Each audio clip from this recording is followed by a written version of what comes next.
राजा जनक अब अपने आत्मज्ञान की पुष्टि करते हुए मुनि अष्टावक्र से कहते हैं, क्व स्वप्नः क्व सुषुप्तिर्वा क्व च जागरणं तथा क्व तुरीयं भयं वापि स्वमहिम्नि स्थितस्य में। अपनी महिमा में स्थित हुए मुझको कहां स्वप्न, कहां सुषुप्ति और कहां जागृत है और कहां तुरीय अवस्था का भय है। ऐसा ज्ञानी जागृत, स्वप्न, सुषुप्ति एवं तुरीय चारों अवस्थाओं से पार हो जाता है। ये चारों अवस्थाएं शरीर, मन एवं बुद्धि की ही हैं। तुरीय अवस्था भी अंतःकरण की है। चेतना इनसे पार की अवस्था है, जहां इनका कुछ भी अनुभव नहीं होता। राजा जनक आगे कहते हैं, क्व दूरम क्व समीपम वा बाह्यम क्व अभ्यंतरम क्व वा क्व स्थूलम क्व च वा सूक्ष्मम स्वमहिम्नि स्थितस्य में। अपनी महिमा में स्थित हुए मुझको कहां दूर है, कहां समीप, कहां बाह्य है, कहां आभ्यंतर है, स्थूल कहां और सूक्ष्म कहां है।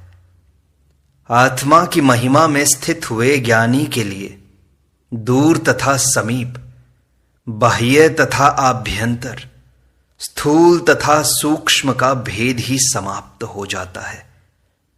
क्योंकि आत्मा दूर भी है एवं समीप भी, वह बाहर भी है, भीतर भी, स्थूल भी है, सूक्ष्म भी। ऐसी ही सृष्टि है। जो पिंड में है वही ब्रह्मांड में है। सूक्ष्म ही स्थूल का कारण है, स्थूल भी सूक्ष्म में परिवर्तित हो जाता है।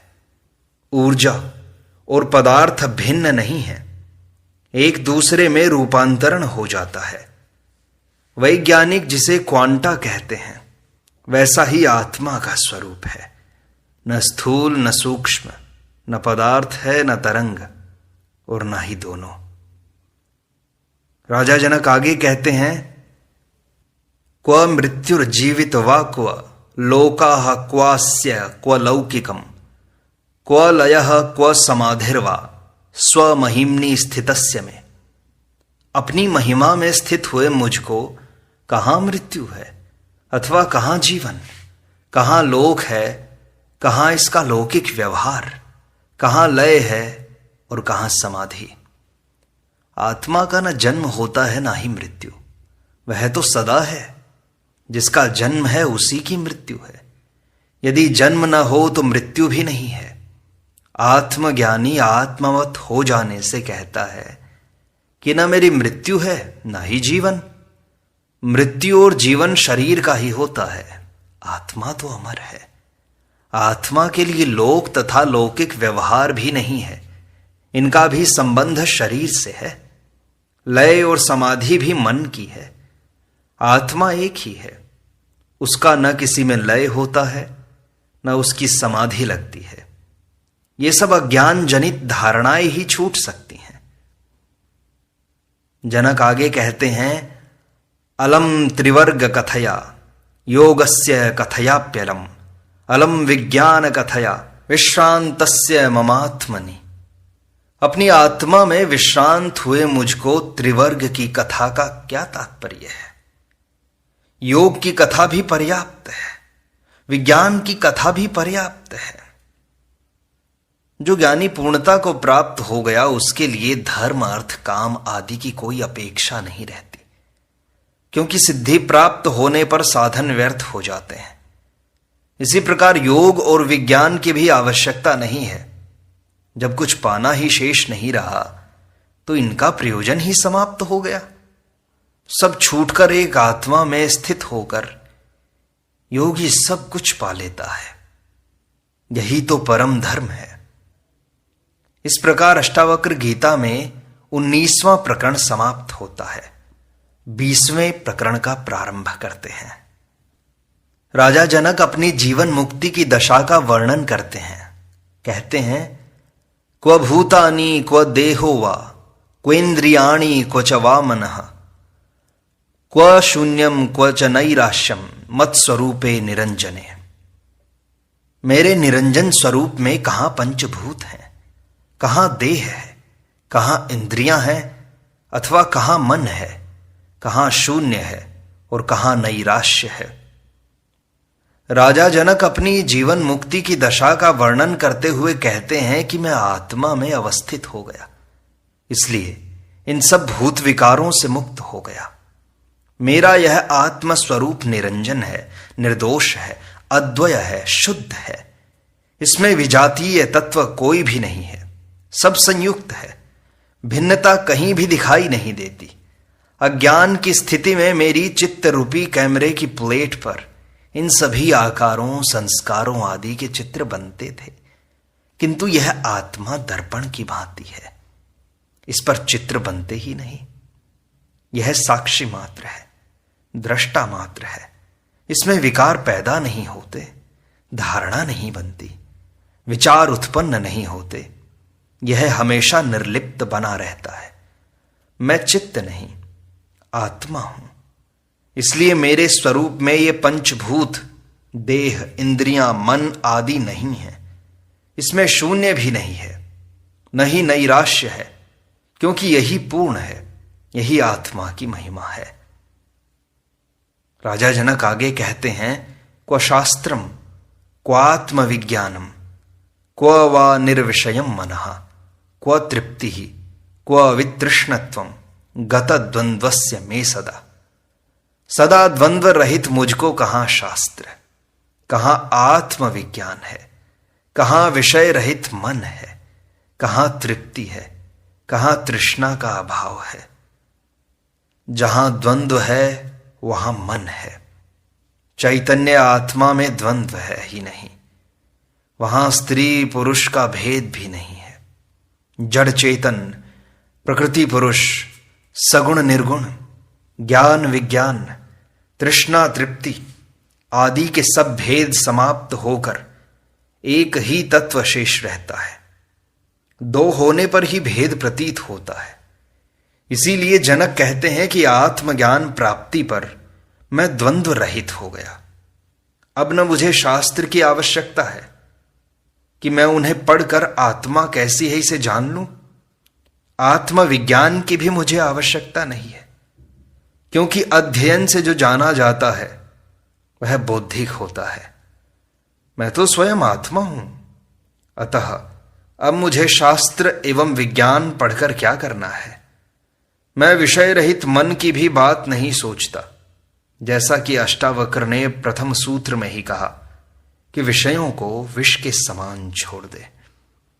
विषय छोड़ने पर मन जब विषय रहित हुआ तो मन की कल्पना ही कहां रही। इस स्थिति में तृप्ति भी नहीं है, क्योंकि तृप्ति का अनुभव भी अतृप्त को ही होता है। तृष्णा का अभाव हो गया, ऐसा भी विचार अब नहीं उठता। ऐसी स्थिति में मैं अवस्थित हो गया हूं। जनक आगे कहते हैं, क्व विद्या क्व च वा विद्या क्वाहम क्वेदम मम क्व वा क्व बंधः क्व च वा मोक्षः स्वरूपस्य क्व रूपिता। स्वस्वरूप की कहां रूपिता है, कहां विद्या है और कहां अविद्या है, कहां मैं है अथवा कहां यह है, कहां मेरा है, कहां बंध है अथवा कहां मोक्ष है। आत्मज्ञानी की स्थिति अनिर्वचनीय होती है, उसे अभिव्यक्त करना कठिन है। जनक उस स्थिति का वर्णन करने का प्रयास कर रहे हैं कि आत्मा ही निज स्वरूप है, अन्य सभी स्वरूप ओढ़े हुए हैं जो भ्रम से सत्य प्रतीत होते हैं। अतः ये माया मात्र है। इस माया का पर्दा हटने पर निजात्म स्वरूप का बोध होता है, किंतु इसकी भी रूपिता नहीं है। आत्मा का कोई रूप नहीं है जिसे देखा जा सके, जिसका वर्णन किया जा सके। आत्मा में विद्या अर्थात ज्ञान तथा अविद्या अर्थात संसार भी नहीं है, क्योंकि ये दोनों भ्रांतियां हैं, दोनों ही माया हैं।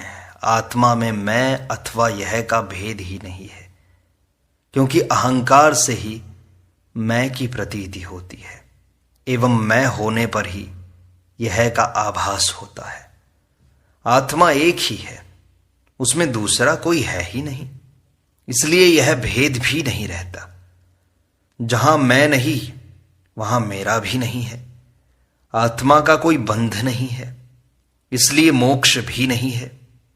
बंध मात्र अज्ञान के कारण है। जब तक अज्ञान है तभी तक बंध है। आत्मा स्वयं ज्ञान है, उसका कोई बंध नहीं है, न उसका मोक्ष ही है। वह तो नित्य है। बंध और मोक्ष दोनों का कारण अहंकार है। निरअहंकारी दोनों से मुक्त होता है। जनक आगे कहते हैं, क्व प्रारब्धानि कर्माणि जीवन मुक्तिरपि क्व वा क्व तद्विदेह कैवल्यम निर्विशेषस्य सर्वदा। मुझ सदैव निर्विशेष को प्रारब्ध कर्म कहां है अथवा जीवन मुक्ति कहां है और कहां यह विदेह कैवल्य ही है। शास्त्र कहते हैं कि आत्मज्ञान होने पर संचित कर्म नष्ट हो जाते हैं तथा क्रियमाण कर्म का फल नहीं भोगना पड़ता, क्योंकि कर्तापन न रहने से भोक्तापन भी नहीं रहता। किंतु प्रारब्ध कर्म तो भोगने ही पड़ते हैं। उनके भोगे बिना विदेह मुक्ति नहीं होती। किंतु जनक इनसे भी आगे सभी शास्त्रों की मान्यताओं से परे की बात कहते हैं कि मैं आत्मा ही हूं जो सदा निर्विशेष है, क्योंकि वह अद्वैत है, सभी विशेषताओं से परे है। कोई सामान्य है तभी उसका विशेष होगा। आत्मा में दो है ही नहीं, इसलिए सामान्य और विशेष का भेद भी उसमें नहीं हुआ। यह भेद द्वैत के कारण ज्ञात होता है, जो अज्ञान मात्र है। इसलिए आत्मा का प्रारब्ध कर्म भी नहीं है, इसलिए जीवन मुक्ति भी नहीं है। यदि प्रारब्ध कर्म जिन्हें भोगना है तो इसका अर्थ है भोगने वाला अहंकार विद्यमान है, वरना भोगेगा कौन। आत्मज्ञानी अहंकार रहित शुद्ध चैतन्य मात्र है, जो न करता है न भोगता। फिर प्रारब्ध कर्म का अस्तित्व ही कहां रहा। इसे भोगने वाला अहंकार रहा नहीं तथा आत्मा भोगती नहीं, इसलिए ये भी व्यर्थ हो गए, ये भी नष्ट हो गए। फिर जीवन मुक्त है भी नहीं, और जब जीवन मुक्त नहीं है तो विदेह कैवल्य भी नहीं है। विदेह मुक्ति भी तभी होगी जब जीवन मुक्ति होगी। आत्मज्ञानी जब अहंकार को बचा लेता है तभी जीवन मुक्ति और विदेह कैवल्य की बात उठती है। जनक ने इसे भी छोड़ दिया, अतः वे इनसे भी पार होकर केवल आत्मा में स्थित हो गए। यही परम अवस्था है, जिसको कोई शास्त्र भी इतनी निर्भीकता से नहीं कह पाया जैसा जनक ने कह दिया। अभिव्यक्ति की ऐसी अपूर्व क्षमता अन्य किसी ज्ञानी में नहीं है, ना किसी शास्त्र में है।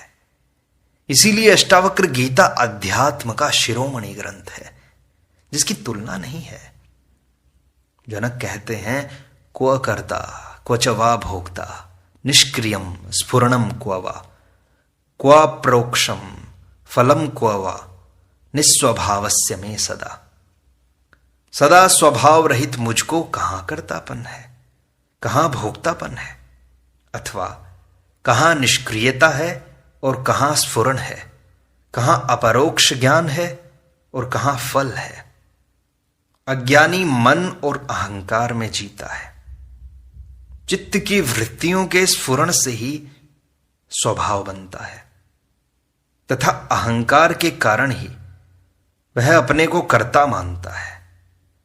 अपने को कर्ता मानने के कारण ही वह कर्म फल का भोगता होता है। मनुष्य में सक्रियता भी तभी आती है जब वह फल की आकांक्षा से कार्य करता है। यदि फल की आकांक्षा न हो तथा आत्मज्ञानी भी नहीं है तो वह निष्क्रिय तथा आलसी हो जाएगा। किंतु ज्ञानी इन सबसे भिन्न स्वभाव वाला होता है। वह मन तथा अहंकार के स्वभाव से रहित होकर केवल साक्षी भाव से जीता है। इसलिए उसमें कर्तापन भी नहीं है कि मैं यह कर रहा हूं। कर्तापन न होने से भोक्तापन भी नहीं है। वह कर्म का त्याग करके आलसी भी नहीं होता, निष्क्रिय भी नहीं होता, किंतु चित्त की स्फुरना भी उसमें होती नहीं है, क्योंकि वासना नहीं है। वह कर्म के विषय में प्रत्यक्ष ज्ञान भी नहीं रखता कि यह कर्म करना है, इससे इतना लाभ, इतनी हानि होगी इत्यादि। मैं भाव रहने से ही प्रत्यक्ष कर्म होते हैं, वह उन्हीं का फल होता है। ज्ञानी तो दोनों से मुक्त होता है। जनक आगे कहते हैं, क्व लोकः क्व मुमुक्षुर्वा क्व योगी ज्ञानवान क्व वा क्व बद्धः क्व च वा मुक्तः स्वस्वरूपे अहमद्वये।